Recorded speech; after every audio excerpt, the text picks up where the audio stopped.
Boa noite.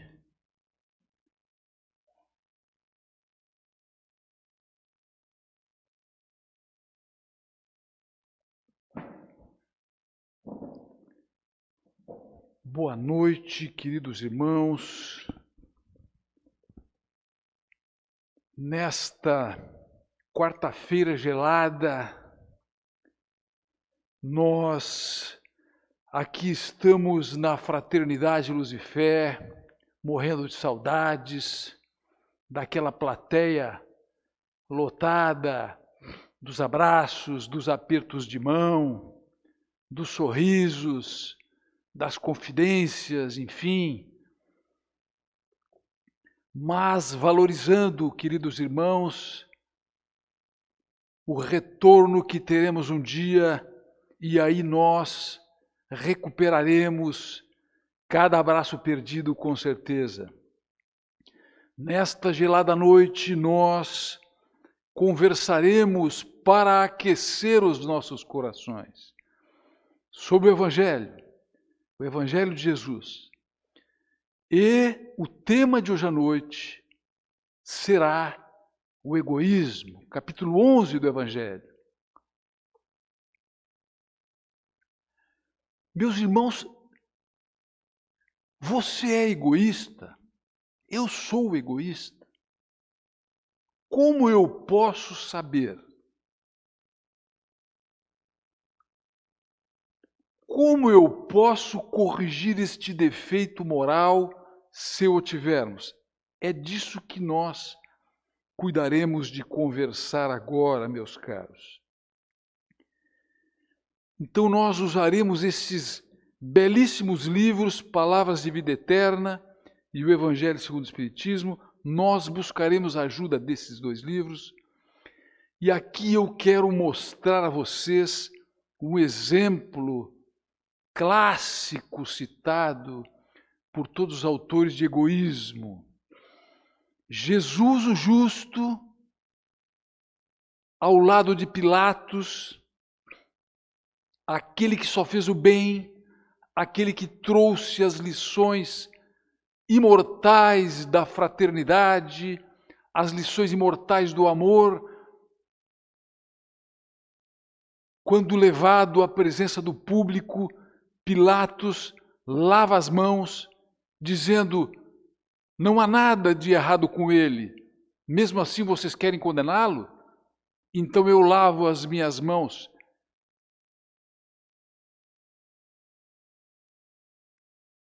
Ele se eximiu, o problema não é meu.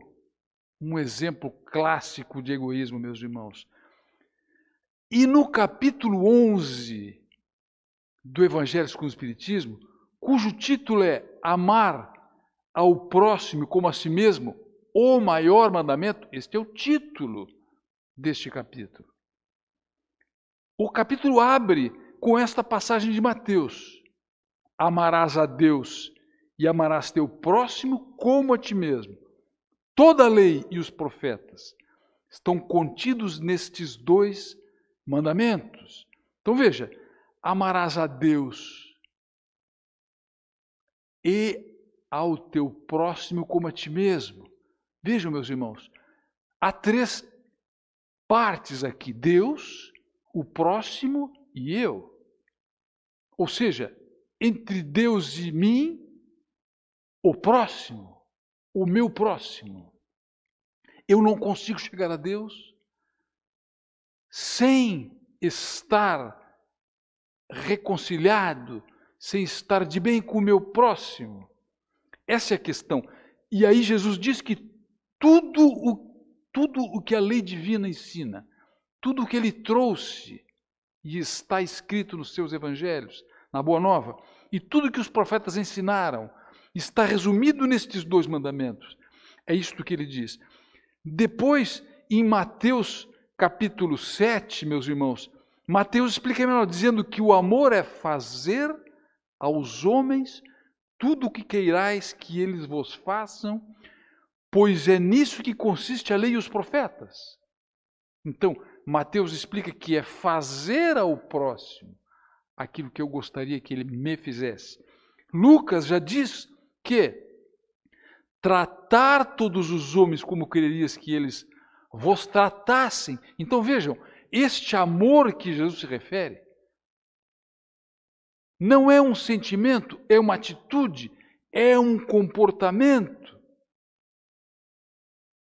Então, se entre Deus e mim está o meu próximo, aquele que está mais próximo de mim é a minha família, meus irmãos.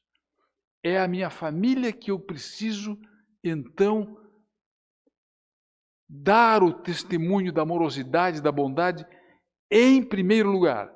Não é possível que eu consiga amar ao meu próximo como a mim mesmo, com agressividade, com arrogância, com despeito, com raiva, com ciúmes. Nós precisamos pensar nessas questões. Não há laços fortes familiares, com lamúrias, com queixas, com reclamações. Há afastamento, a família se desagrega. Então, nós precisamos, os Espíritos nos informam, os instrutores espirituais, de duas virtudes para que a harmonia no nosso lar esteja em alta. O respeito entre aqueles que estão no lar e o tratamento amoroso. Duas atitudes, dois comportamentos para que a gente construa um lar feliz, alegre, bondoso, meus irmãos.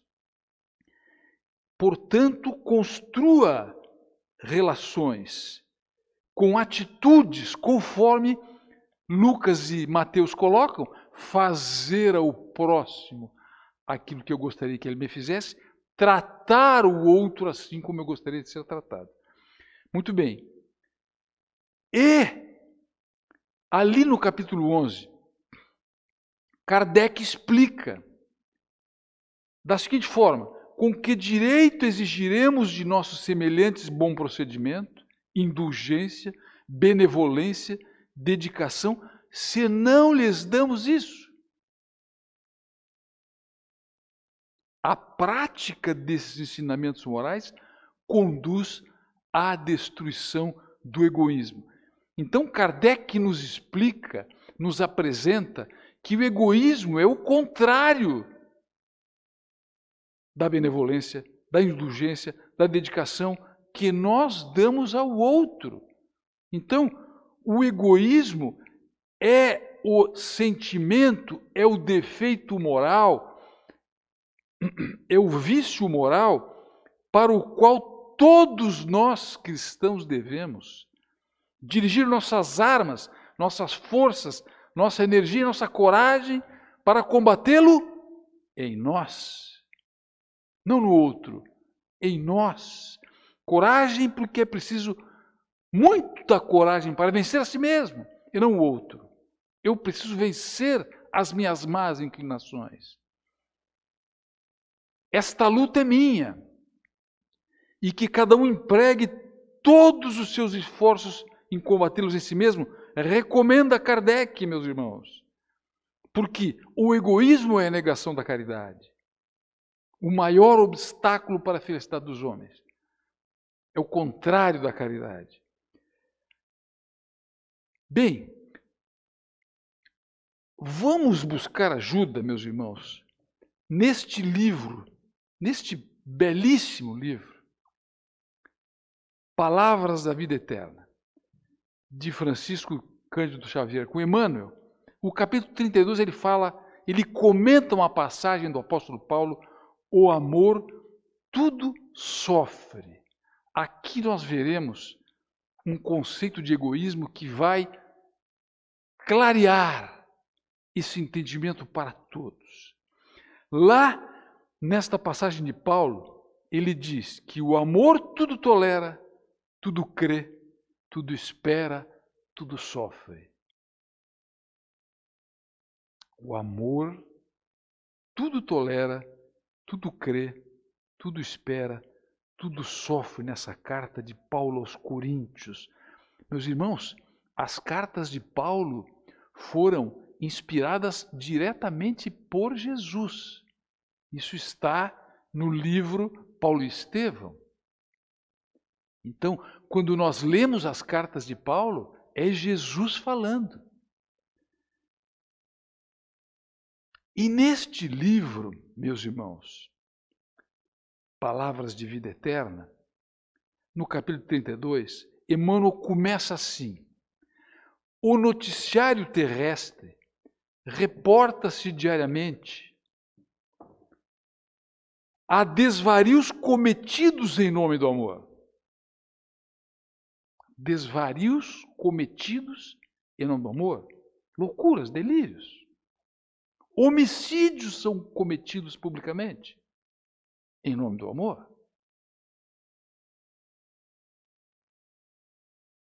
Quem ama, mata. Mata mais a quem ama do que os seus inimigos. Vejam, meus irmãos. Continuando o texto de Emmanuel. Suicídios sulcam de pranto e desolação a rota de lares esperançosos. A pessoa tem um problema de relacionamento, um casamento que termina, um noivado que termina, um namoro, e resolve suicidar-se em nome do amor. Vejam, meus irmãos, o amor mata. Furtos, desentendimentos, injúrias, ofensas, maldades aparecem todos os dias invocando a inspiração do sentimento sublime. Pessoas ofendem, agridem, furtam, se desentendem, se comportam com as pessoas amadas de uma maneira tal que em nenhum outro lugar seriam capazes de se comportar. Mas com a pessoa amada, com o filho, com a esposa, com o esposo, com a noiva, ele bate, ele grita, ele se exaspera, enfim, nós vemos isso todos os dias, nas televisões, na delegacia da mulher.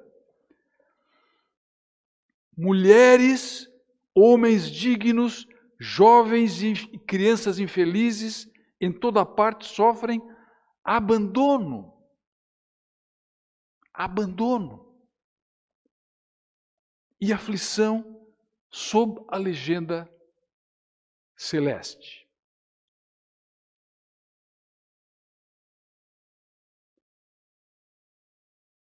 Entretanto, só o egoísmo, traduzindo apego da alma ao bem próprio. Grifei no texto. Apego da alma ao bem próprio. É que patrocina os golpes da delinquência, os enganos da posse, os erros da impulsividade e os desacertos da pressa.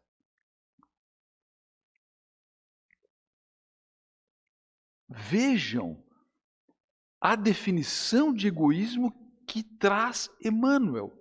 Apego da alma ao bem próprio. Então esse amor virou apego. E esse apego gera ciúme, gera despeito, gera vingança, gera discórdia, acusações, cegueira. Percebe, meus irmãos? É um amor adoecido, que é o egoísmo, porque é justo. É de direito que nós busquemos o nosso próprio bem. É necessário, porque se eu preciso amar ao próximo como a mim mesmo, eu preciso buscar o meu próprio bem. Agora, meus irmãos, quando o meu próprio bem esmaga o outro, torna o outro infeliz, aprisiona,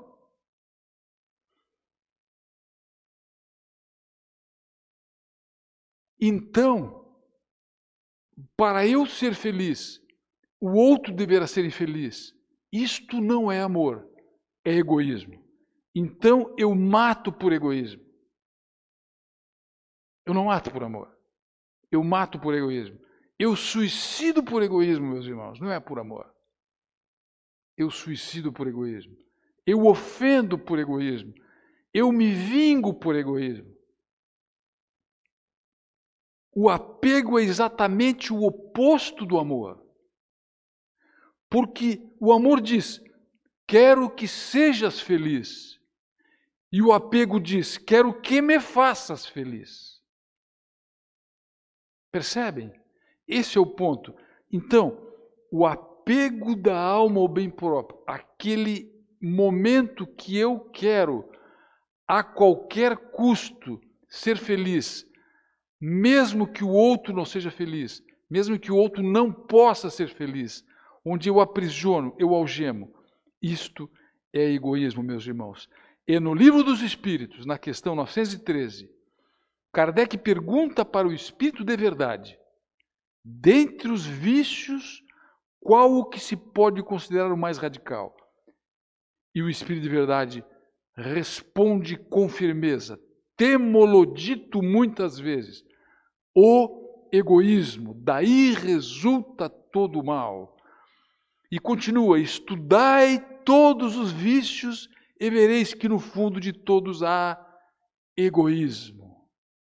Percebe, meus irmãos? Então é o egoísmo onde devemos focar a nossa atenção, como disse Emmanuel, apego da alma ao meu próprio bem. Eu preciso combatê-lo. Agora vejam como Emmanuel explica o amor, como ele contrapõe o amor ao egoísmo. Diz ele, no capítulo 32 de Palavras de Vida Eterna, o amor, longe disso, sabe rejubilar-se com a alegria dos corações amados. Alegra-se com a alegria do outro, acompanhando-lhes as lições e as dificuldades, acompanhando-lhes as dores e os compromissos. Esse é o amor muito bem explicado. O amor não atropela, o amor não desmanda. Nós temos alguns estudantes aqui na nossa casa, caros irmãos, que eles reclamam. Minha esposa não quer que eu venha estudar. Meu marido não quer que eu venha estudar. Outro dia, uma das alunas me disse, o meu marido me disse se eu for estudar o Espiritismo, eu vou para o boteco com os meus amigos. Percebem? Então, desmandos, atropelamentos, não acompanha o crescimento, a alegria do crescimento do outro. Então, isto não é amor, meus irmãos, é apego ao próprio bem. Eu quero que você fique em casa. Afinal de contas, quem vai cuidar das crianças? Quem vai lavar a louça? Quem vai fazer o jantar para mim? Eu preciso me alegrar com a alegria do outro. Eu preciso me alegrar quando o outro cresce. Eu preciso acompanhar-lhe as lutas, as lições, as dificuldades, estar junto nas dificuldades, compartilhar as dificuldades, compartilhar as dores e os compromissos. Isso é amor. Nos ensina Emmanuel, os espíritos iluminados, meus irmãos. Então, o amor abraça no sacrifício próprio em favor da felicidade da criatura que ama. Então, no amor não há precipitação, não há imoderação, há modéstia.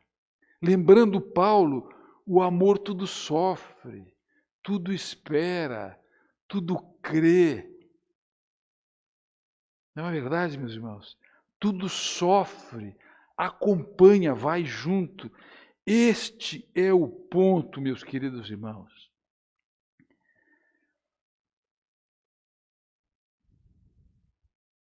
e trazendo novamente Paulo para que nós possamos amarrar essas ideias. Na sua carta aos Romanos ele diz: e não nos conformeis com esse mundo, mas transformai-vos. E não vos conformeis com esse mundo. Parece que ele vai dizer assim: vamos transformar o mundo. E o que ele diz? Transformai-vos. Eu transformo o mundo quando eu me transformo, quando eu me reformo. Eu transformo o mundo quando eu sou bom. O mundo que eu quero começa comigo mesmo, meus irmãos. Se eu desejo um mundo fraterno, um mundo bom, cada um de nós tem que ser fraterno e bom. Concordam? Não é verdade? Então, renovemo-nos para melhor. Elevemos o padrão vibratório das nossas emoções e pensamentos. Vamos nos aproximar dos bons, com bons pensamentos e bons sentimentos, sentimentos nobres. A bondade, a benevolência, o tom de voz respeitoso no lar. É isso que assim é que nós construiremos a família que nós queremos, meus caros irmãos. Diz o apóstolo: cresça para a vida superior e revela-te em silêncio. O esforço é de crescimento para a vida interior. É aqui dentro. Não nos preocupemos com a balbúrdia do mundo. Deus governa o mundo. Tem uma passagem muito interessante do apóstolo Mateus, que ele diz para Jesus: mestre, temos que levar o evangelho aos dirigentes do mundo. Porque Jesus queria os aflitos, os doentes, os fracos, os miseráveis, os pobres, os humildes. Ele queria começar com estes. E Mateus, o apóstolo, que era o cobrador de impostos, trabalhava para os romanos, hebreu trabalhando para os romanos, queria levar aos poderosos. E disse a Jesus: precisamos levar o evangelho aos que governam o mundo. E Jesus disse a ele: quem governa o mundo é Deus. A visão do mestre é a visão do plano espiritual. Quando nós olhamos tudo o que está acontecendo, nós imaginamos o mundo está perdido. O barco está sem timoneiro. Mas é um grande equívoco, meus irmãos. Jesus está no leme. O governador do planeta governa. Tudo está sob controle. Confiemos. Convertamo-nos em auxiliar precioso da divina iluminação. Ensinando pelo exemplo, tenhamos a convicção de que há semeadura do exemplo do bom cristão, aquele que luta para conter as suas más inclinações, aquele que é fraterno, que é bondoso no seu lar, que é tolerante, que é amoroso no tratamento com os seus familiares, respeitoso. Este é o bom cristão, meus irmãos. A semeadura do exemplo é a mais duradoura plantação no solo da alma dos nossos familiares. Não raro nós dissemos: meu marido tem que mudar, meu filho tem que mudar. Não, eu tenho que mudar. Mude, e o mundo em sua volta mudará, meus irmãos. Não nos resignemos com os hábitos trevosos, mas clareia-te por dentro, purificando-te sempre mais.